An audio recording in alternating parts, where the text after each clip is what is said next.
আসসালামু আলাইকুম। ভারতীয় ভিসা প্রত্যাশীদের জন্য আজকে আরেকটি ভিডিও নিয়ে আসলাম। আজকের এই ভিডিওর মাধ্যমে আপনারা জানতে পারবেন যে বর্তমান ভিসার যে পরিস্থিতি আছে সেই পরিস্থিতি সম্পর্কে। তাই ভিডিওটি সম্পূর্ণ দেখুন, ভিডিওটি স্কিপ না করে সম্পূর্ণ ভিডিওটি দেখতে থাকুন। আর যদি আপনি আমাদের চ্যানেলে নতুন দর্শক হয়ে থাকেন তাহলে অবশ্যই আমাদের চ্যানেলটি সাবস্ক্রাইব করে আমাদের সাথেই থাকবেন। এখানে আমরা আপনাদেরকে সময় টিভি নিউজের একটি নিউজ পোর্টাল থেকে আমরা একটা নিউজ আপনাদের সামনে শেয়ার করব। সেই নিউজটা তে কি বলা হয়েছে দেখেন, এখানে তারা হেডলাইন দিয়েছে ভারতীয় ভিসার কার্যক্রম চলমান রয়েছে, সহকারী হাই কমিশনার এই কথাটা বলেছে সাংবাদিকদেরকে। কি বলছে? ভারতীয় সহকারী হাই কমিশনার চন্দ্রশেখর বলেছেন, বাংলাদেশে ভারতের মধ্যে সম্পর্কে উত্থান পতন থাকে, কখনো ভালো কখনো খারাপ হয়, তবে ভবিষ্যতে নিঃসন্দেহে এই সম্পর্কে আরো উন্নতি হবে। তারপরে এখানে দেখেন, হবিগঞ্জে আন্তর্জাতিক যোগ দিবস উদযাপন অনুষ্ঠান শেষে শুক্রবার 20 জুন সকালে সাংবাদিকদের কথা বলেন তিনি।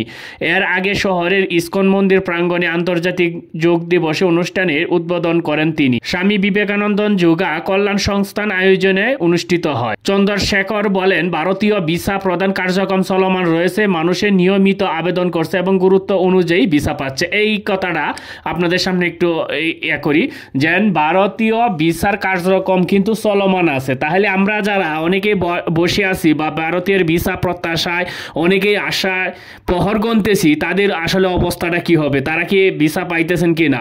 এই যে সহকারী কমিশনার ভারতের, উনি কি বলছেন দেখছেন? এটা তো আপনারা শুনতেই পেলেন যে ভারতীয় ভিসার প্রদান কার্যক্রম চলমান রয়েছে, মানুষ নিয়মিতই আবেদন করছে এবং গুরুত্ব অনুযায়ী ভিসা পাচ্ছে। তা বুঝতেই পারছেন যে তারা অনেক ভিডিওতে দেখবেন যে ভারতের ভিসা খুলে দিচ্ছে বা খুলে দিবে, এইরকম নিউজ ভারতের পক্ষ থেকে এখনো জানানো হয়নি। আর ভারতের ভিসা প্রত্যাশা এখনো যারা বসে আছেন তারা, আমি মনে করবো যে আসলে আপনারা বোকার স্বর্গে বসবাস করতেছেন। ভারতের ভিসার এইসব আশা বাদ দিয়ে আপনারা ভারতের বিকল্প হিসাবে যদি কোনো রাষ্ট্রে আপনার প্রয়োজনীয় দরকার লাগে, যারা টুরিস্টে ভ্রমণ করতে চান তারা অবশ্যই অন্য কোনো রাষ্ট্রে যাইবেন। আর বিশেষ করে আমরা বাংলাদেশ থেকে বেশি সংখ্যক মানুষ চিকিৎসা খাতে যায়, তারপরেও কিছু সংখ্যক চিকিৎসা খাতের কিন্তু ভিসা দিচ্ছে, এছাড়া অন্য কোনো ভিসা দিচ্ছে না। তিনি কিন্তু এনে উল্লেখ করেন নাই যে শুধু চিকিৎসা খাতের নামমাত্র ভিসা দিচ্ছি। তারা বলছে ভিসা কার্যক্রম চলমান আছে, মানে তারা যাদেরকে ভালো মনে করতেছেন তাদেরকে ভিসা দিচ্ছেন তাদের ইচ্ছা অনুপাতে।